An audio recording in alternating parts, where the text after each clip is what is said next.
दोस्तों, हमने स्कूल में कई बार पढ़ा है कि पहिए के आविष्कार ने दुनिया बदल दी। ये इंसान के सबसे पुराने आविष्कारों में से एक है। पत्थर से लेकर लकड़ी और फिर मेटल के पहिए बनाने के बाद आज हम रबर टायर तक पहुंच गए हैं, जो 400 किलोमीटर की रफ्तार से चल रही गाड़ियों को भी झेल जाते हैं। लेकिन इन टायर्स को बनाना उतना सिंपल नहीं है जितना दिखता है। इसे बनाने के लिए कदम कदम पर आपको हजारों चीजों का ध्यान रखना पड़ता है और सैकड़ों तरह की टेक्निक्स का इस्तेमाल किया जाता है। अगर आप भी जानना चाहते हैं कि आखिर कैसे इन बड़ी बड़ी फैक्ट्रीज में ये टायर बनाए जाते हैं, तो बने रहिए वीडियो के अंत तक हमारे साथ।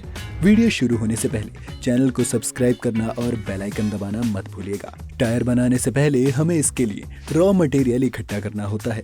ये रॉ मटेरियल 10 से 15 अलग अलग तरह के होते हैं, जिनमें नेचुरल और सिंथेटिक रबर के अलावा कुछ केमिकल एक्टिविटीज और कलर के लिए कार्बन ब्लैक नाम का एक पिगमेंट भी ऐड किया जाता है।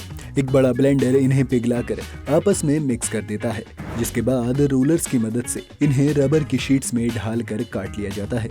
ये टायर का सिर्फ एक हिस्सा है।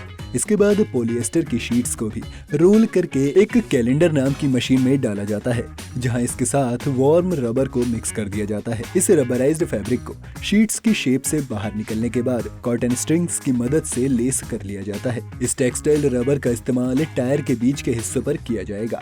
पर अभी काम खत्म नहीं हुआ। टायर बनाने के लिए कई तरह की रबर बनानी पड़ती है। जैसे अगर आपने उसका बाहरी हिस्सा देखा हो, जो रोड पर ग्रिप के लिए जिम्मेदार होता है, वो अलग से बनता है।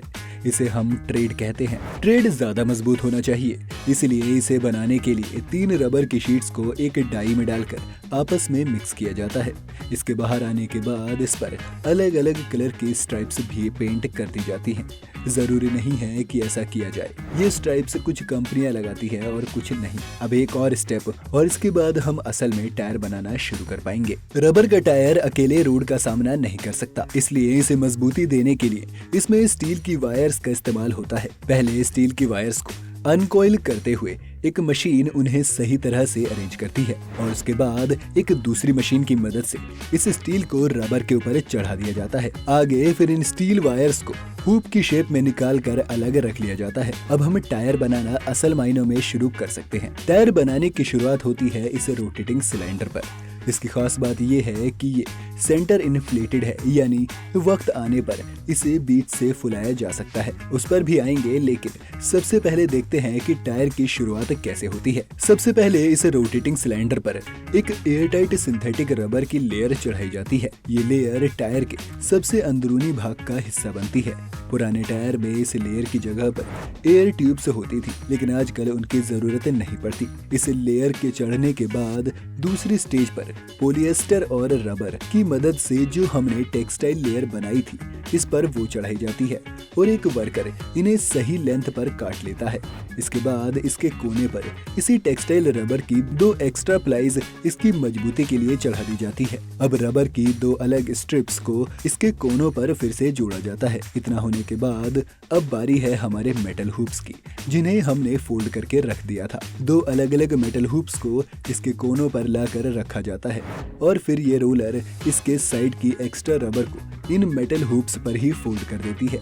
ये मेटल हुप्स ही हैं जो आपके टायर को रिम पर मजबूती से टिका कर रखती हैं। इतना होने के बाद हम इसमें फिर से कुछ एक्स्ट्रा प्लाईज की एक लेयर लगा देते हैं और अब फिर से टेक्सटाइल रबर की एक पूरी शीट इस टायर की मजबूती के लिए इस पर फिर चढ़ा दी जाती है। और टायर को रिम पर फिट करते वक्त जो टूल्स इस्तेमाल होते हैं, उनसे बचने के लिए एक बार फिर इन पर एक रबर की प्रोटेक्टिव लेयर टायर के साइड में हम लगा देते हैं। इसे जोर जोर से मारकर इसके अंदर की ट्रैप्ड सारी हवा को बाहर निकाला जाता है, ताकि कोई भी एयर बबल इनमें ना रह जाए। अब इस पर साइड वॉल एडहेसिव को लगा दिया जाता है, ताकि हमारी अगली फ्लेक्सिबल रबर की लेयर अच्छे से इस पर चिपक जाए। जब टायर बनकर तैयार हो जाएगा, तब ये फ्लेक्सिबल रबर टायर की बाहरी साइड की तरफ आ जाएगी और इसे बाकी तरह के डैमेज से बचा कर रखेगी। अब लेजर की मदद से एक वर्कर सटीक तरीके से इसे काट देता है और रिफिट चिप्स, जिन पर टायर और उसके बैच के बारे में जानकारी होती है, उन्हें टायर पर लगाने के बाद टायर को मशीन से निकाल लिया जाता है और इसके साइड को एक टूल की मदद से वापस टायर में ही रैप कर दिया जाता है। इसे अभी फिर से उसी ड्रम में रखकर छोड़ दिया जाएगा और फैक्ट्री के दूसरी तरफ टायर के बाहरी हिस्से यानी ट्रेड को बनाने की तैयारी शुरू हो जाती है। ट्रेड को बनाने के लिए एक ड्रम पर मेटल वाली रबर 2 शीट्स को एक एंगल पर एक दूसरे के साथ जोड़ा जाता है। क्योंकि ये टायर का बाहरी हिस्सा है, इसलिए इसके स्टील को जंग से बचाने के लिए पहले इस पर एक ब्रास की लेयर भी कोट की जाती है। अब इस पर केसिंग के लिए फिर से एक रबर की शीट चढ़ा दी जाती है और फिर रबर और एडहेसिव को इसमें ऐड किया जाता है।